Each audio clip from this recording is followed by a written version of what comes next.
Hi, I'm Dr. Scott Hebert, Superintendent for Citrus County Schools. And I'm here with Marilyn Farmer. We're actually at the bus compound at Inverness. So Marilyn, what are we looking forward to this year? Well, we've been training this summer and inspecting buses, so we are prepared. We do have a driver assigned to each bus route. Nice. We ask for patience as we start the school year because we will be running late. That's very common.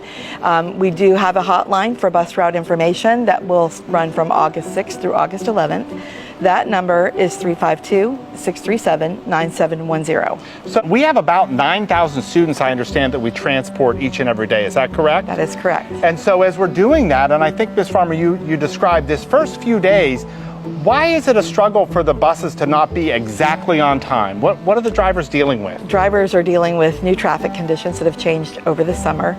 They're dealing with new routes, new bus stops, and new students that they don't know that they have to learn to learn their names and where they get on and off the bus at. So it's very important, families, to understand just some patience as we start. Once we get rolling in the first couple of weeks of school, we should be a little bit better served to know the exact time and make sure. So make sure you're out there on time, but understand to give us a little bit of grace as we work through this. I also know there's a matrix that we've had in place for behavior. Can you talk about what that is? Yes, we have a behavior matrix, and it has two types of infractions. Basic infractions for those less severe behaviors, and major infractions for those more severe, and then the consequences that will result from those infractions. So I think it's important that our students understand we take the behavior on the bus very seriously. We want to make sure our students are transported safely, not only for the students, but also the staff. We want to make sure everybody's having a safe ride to and from school. So it's very important to follow the rules, and we're going to enforce that behavior matrix again this year. Yes. And so we want to make sure that families understand that. The drivers are going to make sure to have that communication. Having someone at the bus stop, I know I've heard something from some families about who has to be at a bus stop and whose responsibility is to be at the bus stop.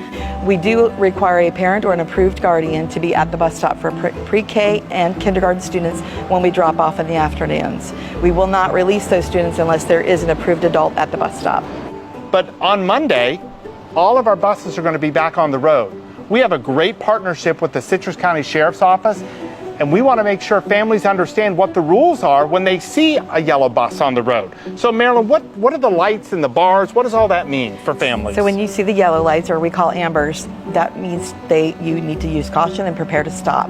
When you see the red lights and the stop arms deployed, that means you must stop. You know, we appreciate that partnership with the Sheriff's Office. I know they'll be enforcing what they see. So if you're out on the road, we ask the community members, families, just make sure you're thinking and thoughtful, because our student safety is #1 priority. Again, our hotline will run from August 6th through August 11th.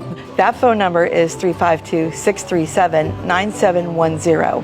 When you dial that number, you'll be prompted to contact the compound that serves your child's school. So we're excited about the opportunities ahead. We appreciate Marilyn, your team, and the work they're doing. They've been preparing all summer for the students to come back on August 11th. So thank you, and we look forward to a great year.